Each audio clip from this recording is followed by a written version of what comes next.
那么今天的新闻也是非常非常重要的新闻，使我又成为美股反指的一个新闻。就是我昨天说美股悬了，昨天夜盘大跌啊，今天早盘都是跌的，然后今天午盘暴力拉涨啊，所有做空的全爆仓，我成功的成为反指啊。我老婆说我有巨大的战略价值，因为我是真正的专家，因为我每次都能经过深思熟虑之后对美股做出精确的错误判断，就是我每次只要说涨它就跌，只要说跌它就涨，所以我简直就是太有价值了，非常稳定发挥，从不掉链子。所以为什么呢？因为乌克兰昨天打俄罗斯那一下子，这个事儿怎么夸张都不为过。大家知道乌克兰违反战争规则，这犯规了，这是犯规动作，打脸了啊，踢裆了，这就是等于踢裆了啊！拳击比赛不能踢裆，他给你踢裆了。为什么呢？因为有核国家，如果一个有核国家的核武器发射载具和平台受到攻击，哪怕是手榴弹常规攻击，视同于核攻击，这是世界交战规则。你不信，你去问中国人民解放军，你问问 PLA， 如果中国的核导弹发射井或核导弹发射载具或核导弹发射的那个飞机也好，潜艇也好，受到攻击，会不会进行核反击？中国人民解放军一定会告诉你，立刻进行核反击，因为这是有核大国之间的默契。所以为什么炸得那么彻底？俄罗斯4大机场的那个图22和图95，图22对标美国 B1， 图95对标美国 B52， 就是全部都是战略性核导弹投射载具，一下子给打碎40多架，我操，这个不是开玩笑啊，弟兄们，4架都不得了，一下给它炸坏40多架。为什么那么好炸？它为什么不放在机堡里边？就为什么不在库里边，就在外边停着？因为当年很早以前，当美国和苏联争霸世界的时候，双方都可以互相毁灭对方的时候，签了一个核武器条约，双方签的，双方的核轰炸机必须停在露天，让对方的卫星能看见，以降低对对方进行突然核打击的可能性。所以这么多年，美国和苏联，就是俄罗斯，还秉承着这个原则，所以俄罗斯所有的核轰炸机全在院里停着，露天的。这不就是乌克兰也知道了，所以乌克兰就咔给他干了。这老毛子，这不是打脸，这是踢裆，而且踢完了之后，所有的人都听见了鸡蛋碎裂的声音，咔嚓咔哧哧哧，不叽碎了。那它就是明显就是把地球的速度加速了，就是无论俄乌战争要打多少年，现在都必须要出个结果了。A， 俄罗斯有没有弹，反不反击？如果俄罗斯反击，大家也看到了，它常规力量拿鸡巴什么反击？俄罗斯已经精疲力尽了，现在常规力量正在采用曾国藩打长毛贼的策略，扎硬寨打硬仗，扎硬寨打蠢仗，就是在乌东就这么玩呢。他没有常规力量再对乌克兰进行全面重点打击了，所以那么剩下的就是核武器，战略核武器。而且他这时候用战术核武器，他这时候用战术核武器进行反击的话，我觉得其他的国家可能也说不出啥来，因为乌克兰先动的时候，就是踢裆这事儿是乌克兰先踢的，所以他嗨过去搬一板砖，说不许使用武器，他踢我裆了，我操！那所以这个事儿，别的核大国可能也真的是很难说啊。所以你要裤裆里有弹，你敢反击，一定是战术核武器，就是在白流斯，就是白俄罗斯的战术核武器要对乌克兰进行打击。基辅上空，尤其是基辅的重点的各个旅的指挥部上空会升起蘑菇云，这是 A。无论如何，这是加速，这是2战之后人类第一次看到实战核爆炸，这绝对是加速了。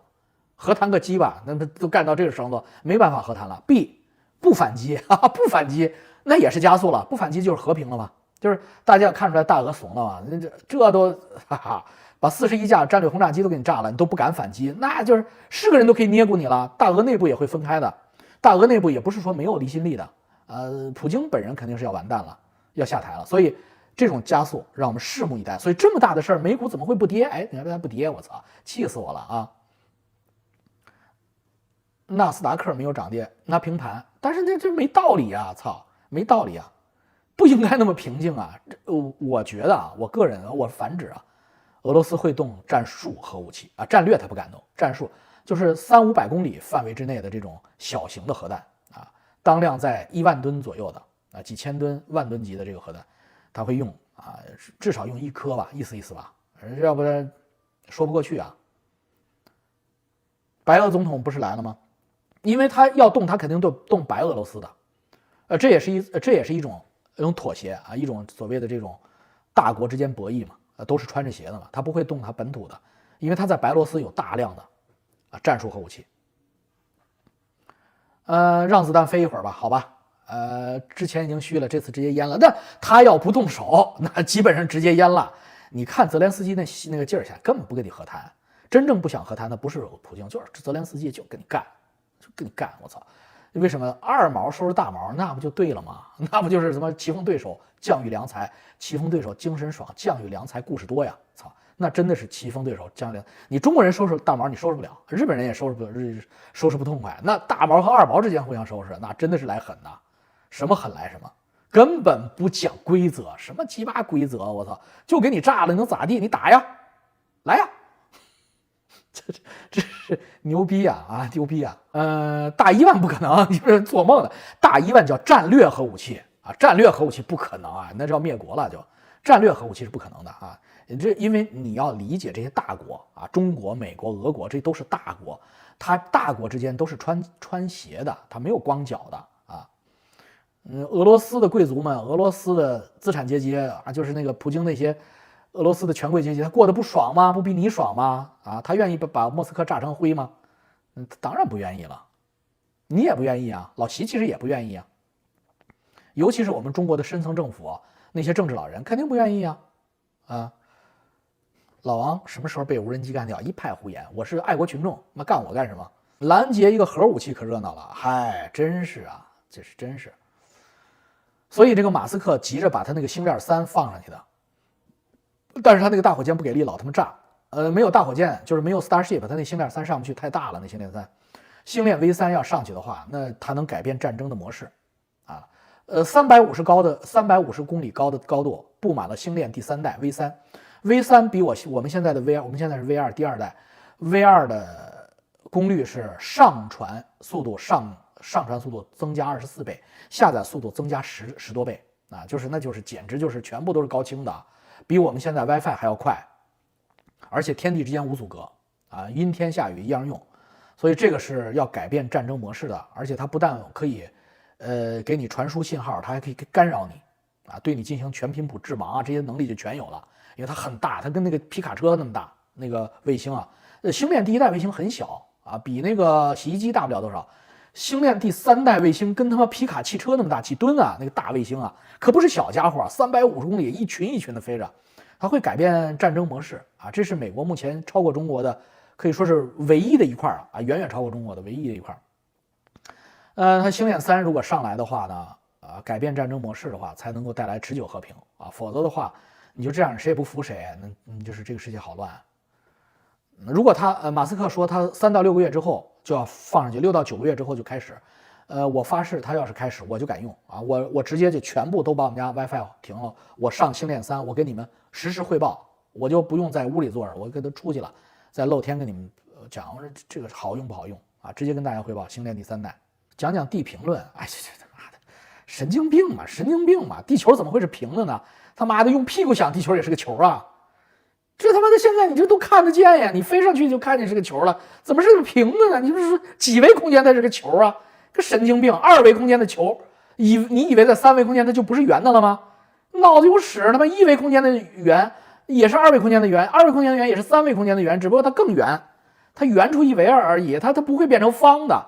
2维空间的球绝不会在3维空间变成方的，你懂吗？所以就是4维、5维、6维，它地球也是圆的，它就是一个。就高维球体，那就是个什么是平的呢？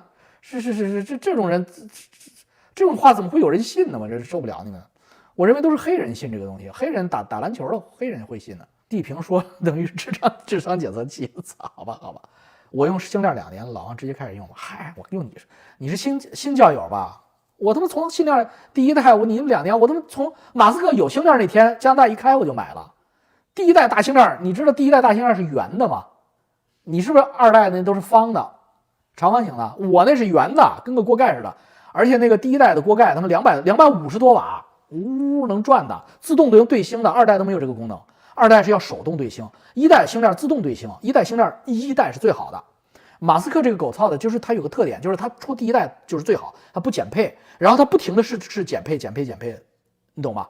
所以就是越来越便宜，成本越来越低，它有盈利嘛。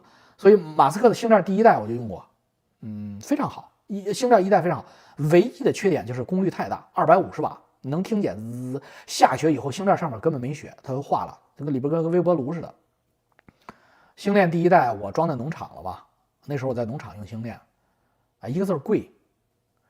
跟2代的速度没什么区别啊，就是2代和1代的区别就是2代变得小了，功率也低了啊，没有滋滋的声音了。1代你开着星链，你在旁边，你夜深人静能听见它的声音，那电流声的那个大圆盘啊，我是他妈理工男，这种东西我能错过吗？你不想想，星链好贵，我忘了一代的价格我忘了，大概一个月大概是$120。啊，我隐约记着这个数，那一个月是$120多一个月哦，而且不能暂停星链1代，你要不就是 cancel， 就是彻底取消，要么就得付钱啊。你说我停2个月不行，2代星链可以暂停啊，就是你不想用，你可以先停啊，你账户还有，然后你什么时候想用，点一个钮又开始计费了啊，又通了，这是2代有的功能。2代大概40多瓦，50多瓦，2代现在的一个月，我记得加拿大的话大概是$120啊，便宜了不少。美国的话大概是$99一个月月费，挺好的，这个能接受了。如果是3代还是$99的话，那 WiFi 可能要关掉了 ，WiFi 会受巨大的打击。星链现在120一个月是不差不多？我记得差不多。打核战，外星力量会介入，乌克兰遭核打击，对我们有什么影响？哎呀。阴暗的说，对中国来说呢，他妈国运就是又到了啊，就是你又赢麻了呗，啊，又赢了。那个乌克兰遭受核打击，欧洲就彻底乱了啊！这个世界上就是中国、欧洲、美国这个大国就是什么？就是平衡木上的一群大象，不是比赛谁跑得快，是比赛谁他妈先掉下去啊，谁最后掉下去。只要先掉下去啊，剩下的大象就可以吃一轮象肉了，就能保持很久。那这是平衡木上的大象的游戏。乌克兰还能造出核武吗？没有，没这个能力。他当时去核很彻底，傻逼了当时。老王马斯克说了，星链3的大小和波音737差不多，估计是电池板展开的状态。应该是。但是我看它折叠的时候，大概就有皮卡的长度嘛，因为它是横着放进它的 Starship 里边去的，那它肯定展开之后很大了。我操，那个功率不得了啊！它的功率完全是另一个概念了，它叫星盾嘛，最后，那是很厉害的。马斯克这个人是挺伟大的一个人，他要是没有跟川普瞎作那段那个倒计的话，那应该这个公司是很稳定的，应该 Starship 如果他自己看着的话，那 Starship 应该早就稳定了，不会爆这么几次低级错误的。我他妈看里边那个施工现场，简直就是北洋舰队。现在那个 Starship 德州那个 Starship 的施工现场就是北洋舰队。北洋舰队不是有个传说，就炮管上边晾衣服吗？操！我他妈看 Starship 里边也差不多，他妈的啥玩意儿都是 Home Depot 的水平，而且还都不足斤足两的用。哎呀，就这他们能不泄露吗？就拿他们一点那个就像生料带一样的那个在那儿围上之后，用那个不锈钢管箍上了。我操，这个工艺那哪行啊？你们大家认真一点行不行啊？你里边至少得弄点那个舱室啊，哪怕用3聚氰胺的，哪怕碳纤维你舍不得用，你弄薄点的，就是你弄得像个样子点你这哎呦，你舱室隔好，它泄露程度也低呀，也不会像现在这样动不动就炸呀。你说哎，有人说老王那是太重了啊，就是加几个舱室都飞不起来了，那你们这不是骗子吗？那装修完了这个星链就飞不起来了，那还行。前一阵子还有人说俄罗斯房价要涨，老王大哥战士升级比特币怎么样？我操，比特币和黄金他妈又飞了，那就又要起窜了。哎呀，谁知道呀？啊，王哥，中国有星链技术吗？那你得问土拨鼠杂技啊，土工知道，我不知道，我估计没有吧。要有的话肯定弄了，那应该是现在在追吧，因为一般美国会对中国在这方面领先10年5年的，那就5年10年以后也是追上了。乌克兰这回是弄得挺漂亮的，把他妈的图22和图95全给炸球的了，我操，这是这是普京，我觉得这是开战以来前所未有的挑战啊！之前什么瓦格纳之类的，普京能挺过来，这有点太辱俄了，辱斯拉夫了。老王预测一下普京什么时候下台？我不行哈，我操，我他妈反指，我预测他下台，他不下了怎么办？王哥都是教主了，怎么会加入其他门派？王哥想在村里开个金店给我。给王哥点建议哦，我收到一个教友给我写信说想做一个那个黄金回收，行不行？行啊，黄金回收是个好买卖。当年我做的时候就做了黄金回收，颐和黄金有黄金回收。我就这么跟你讲啊，就是你看我的频道都给你真材实料，直接给你真知灼见。就是你折叠石长6米，对吧？是吧，土工啊？土工我虽然不是专业的，但是我呢记形象记忆，因为我的皮卡差不多5、6米。然后我当时看第一数据的时候，我就想它大概到底有多大？我一想，哦，跟我皮卡一般长。我皮卡把那个门打开，哎，它就正好是6米。然后我就记住了，我就是星链3代往里边放，皮卡那么长，我就记住了。厚也差不多，它挺厚的，它比车轮胎厚1倍，它大概相当于2个轮胎的高度，那不就是皮卡差不多没有门楼的一个皮卡嘛，就是那么大小嘛。我这真挺大的。那展开那是高度折叠的，展开之后那还不是这真不敢说足球场，但是至少跟排球场那么大吧。好了，黄金回收不用安保，扯鸡巴蛋啊！说要安保的都是他妈的，都是装逼贩子，纸上谈兵，最讨厌的就是这种人啊！所以王十一你不懂，你可以不要插话。我告诉你啊，黄金回收啊特别简单，就跟我告诉大家怎么烧纸一样，你怎么烧纸不要跟我学，去找你纸扎店老板，那个地方纸扎店只要开了20年，他一定会，而且他们都是仙门的，他们都他妈的都懂啊！因为什么？久病成医嘛，9卖冥币就成烧纸的高手了，他告诉你怎么写录音。怎么写条就一定能收到啊？能跨国收到的啊，在加拿大烧，中国都能收到。好了，然后我就讲这个黄金回收。黄金回收你就找你那个省会城市，省会城市有中国银行啊，记住这个名字，中国银行。